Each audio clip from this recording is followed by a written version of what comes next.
Yo, YouTube, Andrew here. Welcome back to my channel. And in this clip, I'm going to be making a continuation of the Best Transcendence Hero video, as I forgot a few points that I wanted to share. So here are a few honorable mentions as to why Asmodel is the best first Transcendence Hero to choose, as perhaps a free-to-play, even pay-to-win. I'd say better pay-to-win because you have better options as a payday. And as model is a hero that you want to have a lot of options. Once he has a lot of options, he'll do really well because he can go both PvP and PvE evenly. I would debate that he's just as good as both of the heroes in their respective fields, which makes him ultimately better overall. And when you think about it, it's harder for you to get regular heroes like regular faction heroes as opposed to light and dark heroes. So I'm assuming that light and dark transcendent heroes will be far more advantage as apparently as I'm seeing here. And I know uh, in the battlefield and in the game. So I'm feeling like Jara is gonna be strong against Queen and probably Gia with like a passive CC or something. But Asmodel already has innate control immunity that is built up. Maybe when the CC goes off before it's built up, she can put in some work. But once he's ultimately, solitary with his HP up and his control immunity up, it's gonna be really hard for Jara to really do anything to him.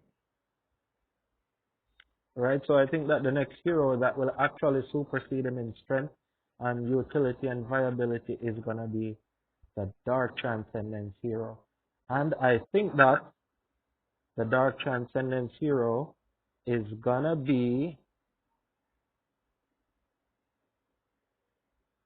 I'm not gonna say who, but I think it has something to do with skill damage.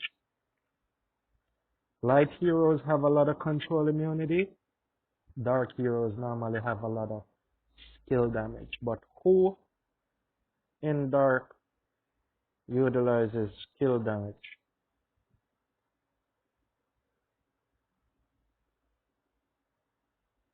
Who in Dark has skill damage? Aha! Spoiler alert! Spoiler alert, guys. Savior does moves. I see him being the next Void hero. I just discovered this on the video, man. Just because, sometimes when you go on a rant, yeah. So it's highly likely that does move is gonna be the next Void hero because he increases skill damage.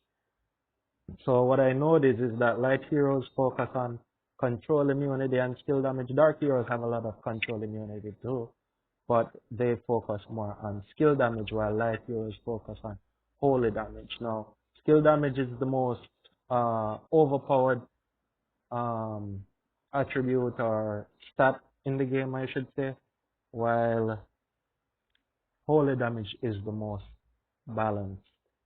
Does a lot of damage, but when you do your active, you want to double your active damage, not just boost it by a little bit. You understand?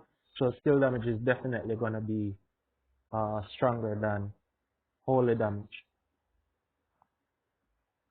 Right? So back to Asmo. Alright, so Asmo, why he is the best transcendence hero for first. For PvP, he is very disruptive in the battlefield because he has multiple debuffs. He challenges the opponent to have a hard time to get to do their attacks because he debuffs their speed. He makes them less tanky by removing armor and by putting not just one but two debuffs on a target, up to four targets, that's eight debuffs that's on the field at any given time.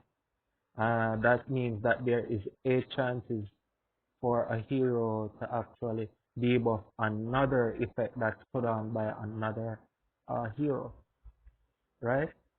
It's only a 1 in 8 chance that, you know, your effect will be completely removed.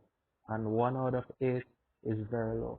So you're going to be optimizing your other heroes' effects with asmo's active skill just by putting out a lot of debuffs across a wide range is a very strong ability that only few heroes have in the game. Like Cruz I think put out one. I think Kamath is one of the only other heroes that can do something in a similar manner by putting out a control stat on 4 heroes on the back line and armor break stat.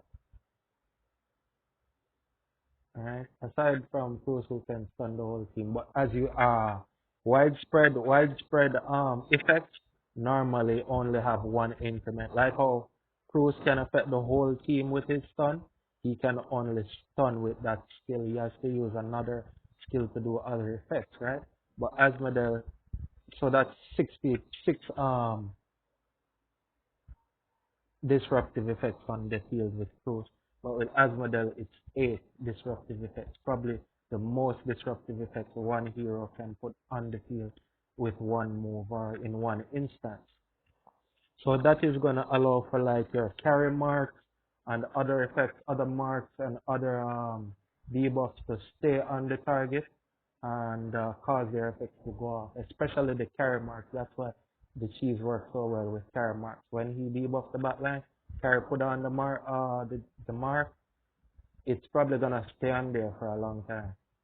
So, normally when carry puts on the mark and they have zeroed out energy and they do a basic, they have 50 energy, they can just debuff it at the end of the round. So, if it's one effect that's on. So in round two, they would just do their basic again and they'd have full energy, take no damage, and they'd be good. Asmo is nipping that in the butt by putting out multiple effects on the field. So if Terry puts on the mark on the person who has multiple effects, that effect will stay on there. And it's like a time bomb. You have to do your basic attack. So it's just a matter of time before you probably delete yourself out of the game. Right? So moving on to skill 2. Now this basic attack is PvE based, right? Control immunity is very good for PvE as well as he does HP based attack. Now HP based attack is absolutely necessary for PvE. As you can see, Eloise is a recent example. She's performing really well because all of her skills, her whole skill set is based around HP based damage, right? But how Asmodel can be even better than her with HP based damage is in combination with all damage dealt. So Asmodel is the only hero in the game that has the innate ability to increase all damage dealt when his allies die. So you can use a strategy that will ultimately increase his basic attack to an astronomical amount. Say the target has 100 million HP.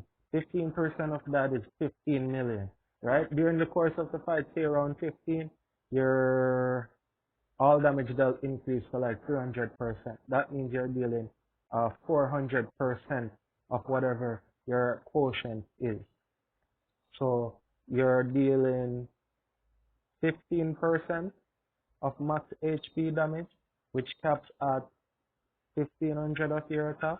Now, whatever that quotient is, say you're dealing 15 million, that would be increased by 4 times. So the basic will now be doing like 60 million, not with the crit. The crit will increase different.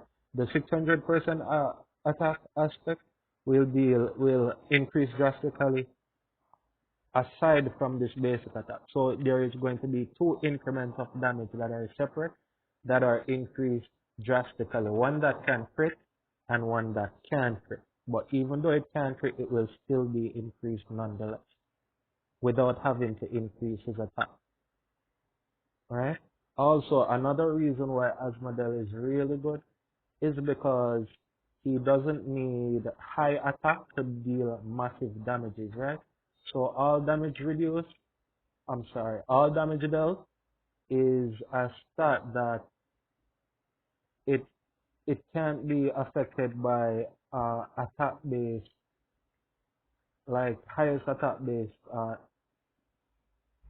skills, right? So like kick, Even though he's dealing tons of damage, say you're running a Sherlock with a MSS attack build or AMD attack build to swap, the picks will always be targeting the Sherlock, and that is going to allow for your team to swap and make one target on the enemy team super low, while Asmodel is still able to deal out massive damages. Right, so that's how that works. Let's see here. Yeah, this is basically an explanation of that. So I've gone through one, two, three skills. This is both PvP and PvE. This is more PvE, and this is both PvP and PvE as well. But I think more PvP than E because of the speed debuff and the armor debuff. But it's also good. The armor debuff is very good in PvE. The attack's good. The speed is only for PvP. We all know that. And this Valorious Guardian is good in both areas as well. Every area. Yep. And he can farm Wild Corruption for the boss. Well, he can do up to 50, I think. And he can farm like regular factions 40 in one smash. Probably every 20 matches you might lose one random enemy. Oh, he's actually not really good with the... Depends on your team setup though. With the Gustin wave. If you're using the Karachees can actually farm Void 40. If you're using the Karachees and the Gustin targets you, you will die. There's no way to save. There's no way to save him if that happens. Although it likely that it doesn't happen, if it does happen, he will die. So that's one of the hardest ways for him to beat, just because of that reason. Anyway, any hero, even SFX, even Sherlock, even Tix, even Scarlet Queen. Yeah. So that basically does it for the video, and I think everyone in my guild is gonna get it. This is from a different server. Kimpa's gonna get him, Azure's gonna get him, hopefully everybody gets him. Whoever everybody picks, better for them, whatever works with their team. But overall, he's the best pick. You go with him, you can't go wrong. You just gotta know how to use it. And that's it for this video. Thanks so much for viewing, and be safe.